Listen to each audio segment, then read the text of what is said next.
Hello and welcome to the special edition of the Daily Friend Show. I'm Sara of the IRR and Director of the Free Speech Union of South Africa. And herein lies the connection. My guest and I are going to discuss free speech, or rather the lack of it, in Britain. A recent addition to the Daily Friend's contributing writers is Simon Lincoln Reader, and his daily friend bio reads as follows. Simon grew up in Cape Town before moving to Johannesburg in 2001, where he was an energy entrepreneur until 2014. In South Africa, he wrote a weekly column for Business Day and then later biznews.com. Today, he manages a fund based in London, is a trustee of an educational charity, and lives between the UK and California. Simon, welcome. Thank you, Sara. Simon, we used to associate Britain with things like the Magna Carta, which was issued in 1215, that established the principle that the king and his government were not above the law. We associate it with the Enlightenment, particularly Britain and France, John Locke, David Hume, and John Stuart Mill's on liberty was probably the most influential English language philosopher in the 19th century. So we're in an area, in an environment where you hear commentators talking about the British state, the British government as Stasi, Starmerism, Stalinism, and the bizarre creation of things called non-crime hate incidents, descriptions of the police as Keystone Cops, and generally referring to illiberal experiments in policing hate speech. So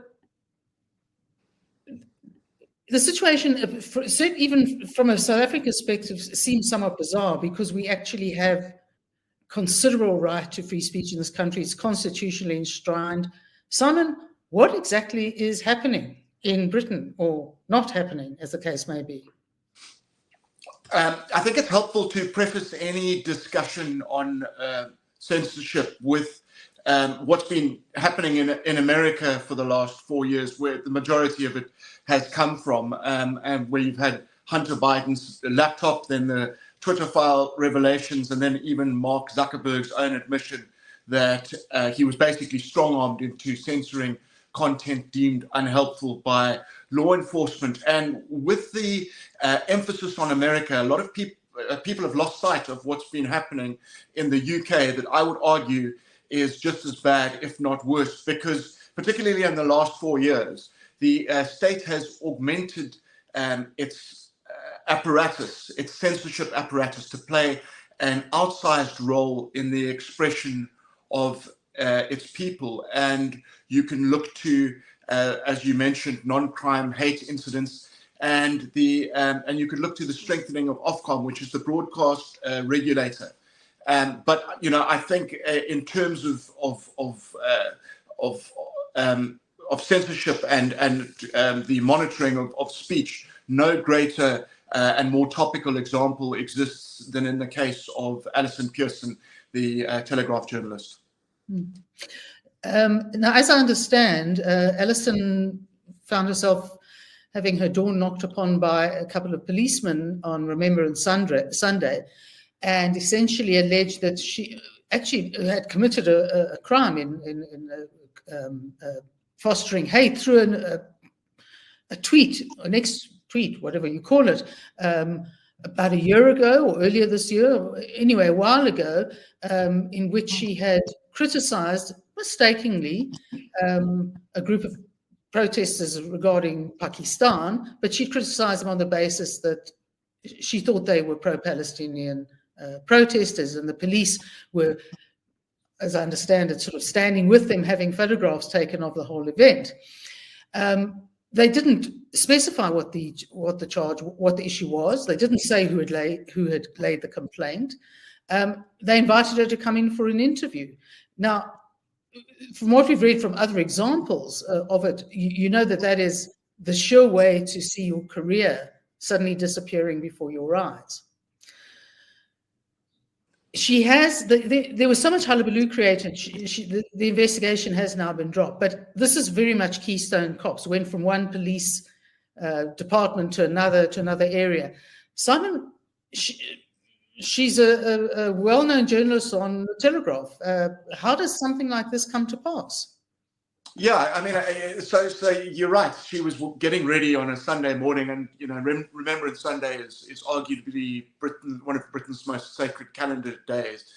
And it's the filth at the door. She asks them why they're there, and there was this bizarre exchange where they couldn't show her what she'd written. When she asked who the accusing party was. The police corrected her by saying it's not an accuser, it's a victim. But she's no slouch, and so she put together the obvious, which is well, if it's not a crime, how can there be a victim? And this left these guys scratching their heads because they're just as confused as everyone else. The irony about Alison Pearson is that she is a member of the acceptable objection establishment, meaning that she writes for an established London broadsheet. Okay, this has happened. What happened to her has been happening to thousands of people since I've been counting, since 2017. But they aren't what you would call the acceptable objection class. They are renegade social media profiles, and many of them have been dragged to court. The process is the punishment here. So a lot of people, and I think immediately of someone like Katie Hopkins, and now she might not be to everyone's taste, but what's happened to her is that she lost her house in the process. And the guy that has done the most work, Sara, in trying to resist this is a guy I know called Harry Miller, who runs We Are Fair Cop. And I met him back in 2017 because he had been visited because he reposted a limerick on social media.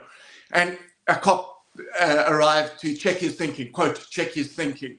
And he ended up taking the police to court. But I remember very clearly when I met him in 2017, he said to me, when they have run out of when they have run out of bad guys to go after, they're going to start going after the good ones. And that's exactly what's happened here. I mean, isn't the most egregious situation the consequences of the riots that occurred after the Southport murder of the 3 little girls? People did go on social media and said some pretty unpleasant things about who the origins of the perpetrator, and perhaps we'll come back to that, and said things that would have been, shall I say, really ill-advised on immigration. Not so much what was said, but it was a very strong expression of feelings that have been percolating for a long time as a result of issues not being dealt with by the political class. And the upshot was that an extraordinary number of people got processed extraordinarily quickly and got what I think most people would commonly sense called unusually harsh punishments as a result, including imprisonment. And suddenly the whole sense of Stalinism, Stasi, the Soviet Union, and everything that implies started welling up. It is almost as if the new government had suddenly broken out and lost its whatever classically liberal instincts it might have had. And I don't think there were many, but this surely has been the most sobering consequence of the pattern you're describing. Yes, absolutely. Look, I mean, I'm vaguely familiar with the processes that led to those rioters being jailed, and it happened a couple of weeks before a BBC presenter, one of the highest paid BBC presenters, a guy called Hugh Edwards, nasty piece of work, was convicted of, quote, making the most serious class of child pornography on his phone or computer, but he was slapped with as a suspended sentence. Okay, and here you have these people who've been commenting, perhaps not to everyone's taste, but literally in a procession to prison. And you know, I think that there's a lot in here, Sara. Firstly, there's this information vacuum that appears when these atrocities occur, in which the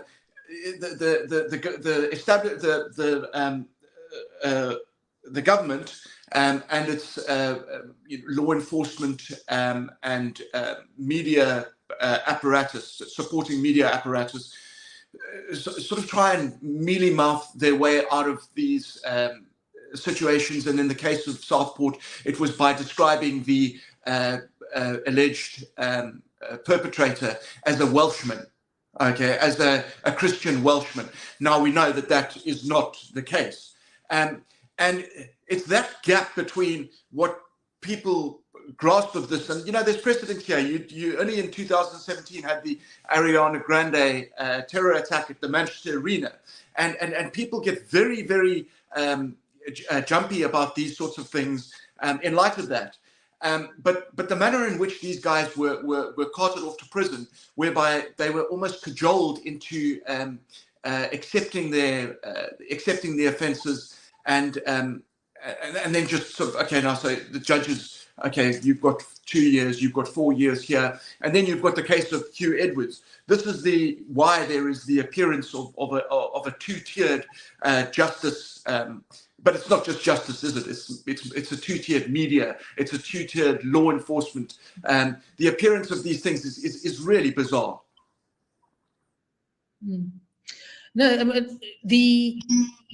I've read reports, and if they amount to anything in due course, that are most concerning, is that the perpetrator of the Southport murders actually appears to not only have, if not been a practicing Muslim, then certainly having had radical Islamic information on his computer.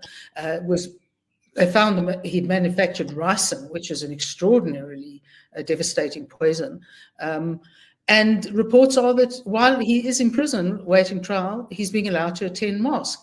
Now, part of the outrage over that is some of the unwise comments about the perpetrator being perhaps a Muslim terrorist that were made during those riots may in fact be very much more true than the government has led us to believe. And the fact that nothing about this has been commented on, said or referred to by the government then or now.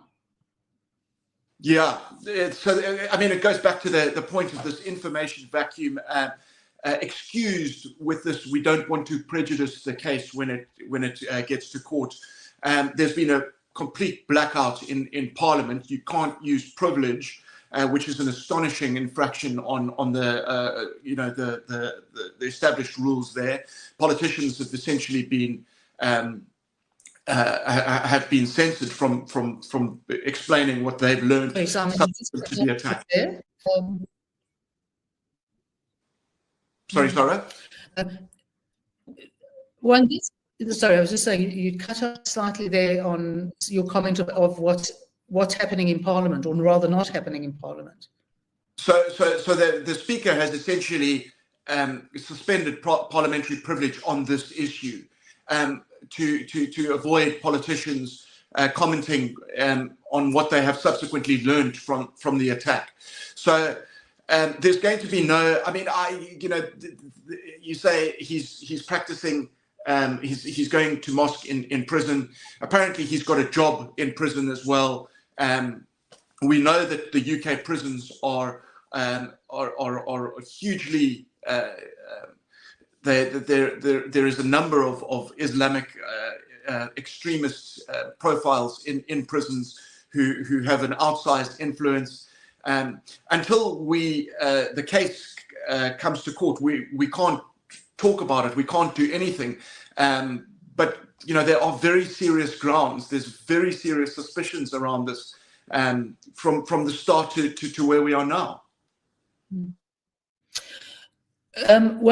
It's kind of strange in the sense that Britain is the outlier in that very many of the elections in this year, and this year is a year packed with elections around the world, not least of which was our own in May, is that there has been a distinct shift in Europe and in America to the right. This is not in Britain because you've got the movement from completely voting the Conservative Party out of power, essentially, even if not by in pure numerical terms, not great numbers, and voting Labour in. And the problem is, I think that change were probably the same, but it was the Conservatives that people were railing against, having essentially let down the Conservative project, and hence voting for Labour. And I know that some commentators warned about the fact that Labour was being voted in almost as a protest rather than because they represented something that the British wanted to have in government. And now, as I understand it, there's a petition that's been doing the rounds to get rid of the government, which I suspect is sort of rather too late. Yeah, I think that you're going to see a lot more of that. There's huge dissatisfaction, and you're right in saying that the British essentially, you can't really call it a landslide when you look at the voting technicalities, but you can with conviction say that it was an utter repudiation of 14 years of Conservative rule, and what's happened in those 14 years, ironically, is that those censorship.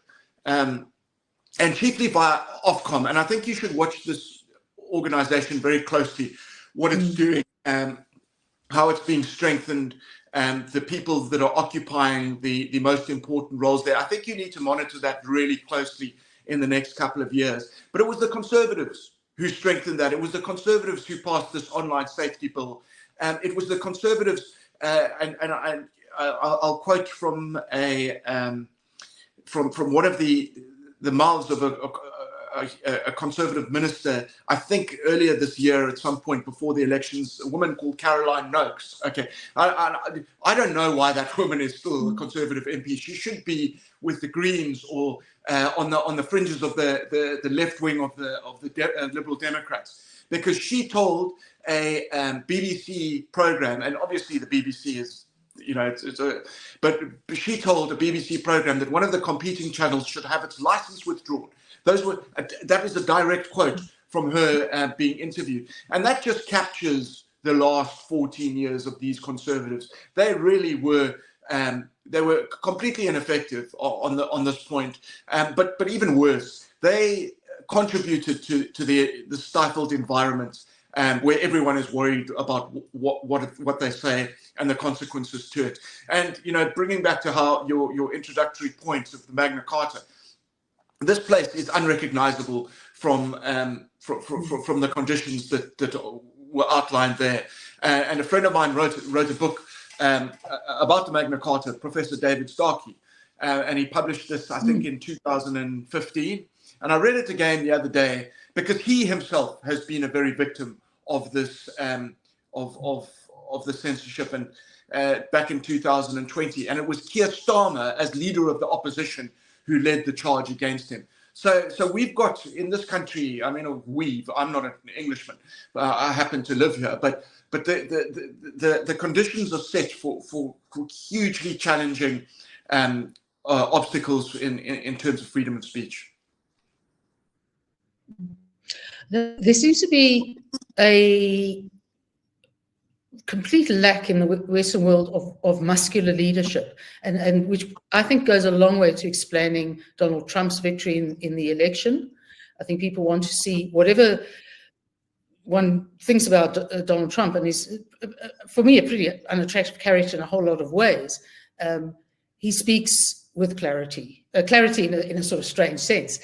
He doesn't speak particularly well at all, but he speaks firmly, and I think that's what people want. They want a sense that somebody will say something and do it. Obviously, politicians don't always do what they will say, but there's conviction. And the only thing we've seemed to see largely from the Anglosphere is leadership that is pusillanimous, to say the least, is not prepared to deal with its citizenship fairly. In other words, you apply what laws the society relies upon equally to breaches of that law. I mean, Australia has just announced a complete ban on under 16-year-olds being on social media. Now, there are a whole lot of reasons why I like the idea of under 16s not being on social media, but the inhibition on free speech is surely appalling. And essentially, it's nanny statism. The Australian government is taking over the role of parents. And frankly, of this. How do we bring back parents? Yeah, I mean, you know, just to your point on Donald Trump, my wife used to work for him, and she feels the same. You know, he's completely mischaracterized. The guy that you see and take offense to is just not him. He's a showman and so on. He's actually a really decent man, incredibly generous with the people who've worked for him, and loyal, which is probably one of his faults. But I was reminded the other day. You know, he is very funny, and he just says what he's always like that. I think you'll see less of it in this administration. But I was reminded the other day when he was challenging for the leadership of the Republican Party for the primary in 2016. You know, he was going around on a couple of rallies. And he was called a jackass by the Senator Lindsey Graham, South Carolina, I believe, one of the Carolinas. And Lindsey Graham had called him a jackass for whatever reason, and then in the same sort of hour had phoned him to ask for money to help him in his own campaign. And said to him that he you know, please, Mr. Trump, have a word with Fox so I could get more airtime. So Donald Trump just speaks about this freely at a campaign rally, and then he says, you know, he phoned me and he asked for money, and here's his telephone number. So he gave the rally the senator's telephone number, and Lindsey Graham had to change his mobile afterwards. And it's very funny. You don't get politicians who talk like that. And as I said, you're going to see a lot. I expect to see a lot less of that in this coming administration, because I think there's a lot of work to be done, and people didn't vote for a comedian this time around. They voted to reduce the cost of groceries, the cost of fuel, opportunities, and you know, I think those things will prioritize it. But Australia is a very, very worrying. You know, I think in New Zealand they have managed to claw back at some of the losses incurred under the previous administration of Jacinda Ardern. But Australia seems to be going on this a very similarly dark path to the United Kingdom. And I think there are three countries, Sara. I think there's Canada, United Kingdom, and Australia, where there's this augmentation of state apparatus, which is making us very worried here. You know, I'm, like you, a member of the Free Speech Union. I don't use it. You know, I haven't had the need to use it yet. But, you know, I don't know. That might change in the next few years, because I think it's important to be critical about this government, the complete ineptitude, foreign policy decisions, domestic decisions. You know, these things affect us. You know, I have a company. The budget, the speech that was made a few weeks back is completely against profiles like myself. And you know, you have to speak out about these things, because because your children will be next. Simple as that. Well, it seems like the current government has decided to elicit that response from the farming community, and got the backlash that one anticipated and is necessary. It's important to see people who are not the usual image of protesters coming out into the streets to protest. Simon just just to ask, or just to say rather, that you've now joined the Daily Friend, our Daily Friend, as a contributor on Fridays, and your article, Becky Kicks the Hornet's Nest, which dealt with the Pretoria High School for Girls issue, racism issue, was our #1 read article in October and November. So people, have all the more reason to come and read the Daily Friend. Is there anywhere else from your point of view where people can go to read? I've got time at the moment, unfortunately, just for the Daily Friend, but I think it's a wonderful initiative, and hopefully one of these alternative media platforms that will start generating more and more readership and usage, because there's a huge problem in South Africa as well. And just to close that off, you mentioned the Pretoria Girls' School issue that seized upon by prestige media in South Africa immediately was exactly the same thing as that Irish pub in Cape Town, was exactly the same thing as Jan Breyer. And I'm at the point where I see these kind of activities, be they in prestige South African media or prestige UK media, as being enemy of the state and subversive. That's certainly the impression that I get, because there's absolutely no other point to documenting these incidents like that. I just think that it is hugely destructive. And it's all very well that eventually, when the truth emerges that these people were wrong, but you never see the editors or the owners or the managers come out to say, look, we got this one wrong, we apologize, we're going to reshape the way that we approach these stories. And I think that if people want the in-depth or the slightly satirical, slightly quirky, I think the Daily Friend is perfect for that. And hopefully it grows. Hopefully it continues to grow. Well, the Free Speech Union here is largely about continuing to advocate for free speech and to highlight inconsistencies and with the egregious example that you've given. And perhaps one of the strengths of South Africa is that we have a robust civil society. We come out when we're aware of something. The ANC has tried to limit free speech and the existence of NGOs, but no effect. I think because of our past, we largely really cherish our ability to respond, to say what we think, and to criticize. So in that respect, we are a bit of an outlier in the Free Speech Union, in the International Association of Free Speech Unions, which are England, Britain rather, New Zealand, Australia, now will soon be Canada, and is Switzerland. So to some extent, it's really watching from afar, people who should know better doing really bad things, and more power to your elbow to highlight them and help us join the fight.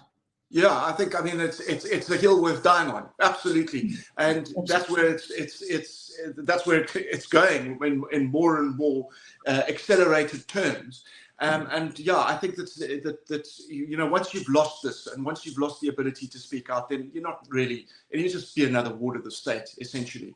And I would encourage everyone who supports your Free Speech Union. I'd encourage everyone at the Daily Friend to watch very closely the activities of Ofcom in the next few years. And I agree with you. I think that by comparison, the ANC is gentle, it's tame. But when they start taking ideas from people like this, then there's a problem. So vigilance is key. Simon Lincoln Reader, thank you very much for joining us, and hopefully we'll have you on again soon. Fantastic, Sara. Thank you so much.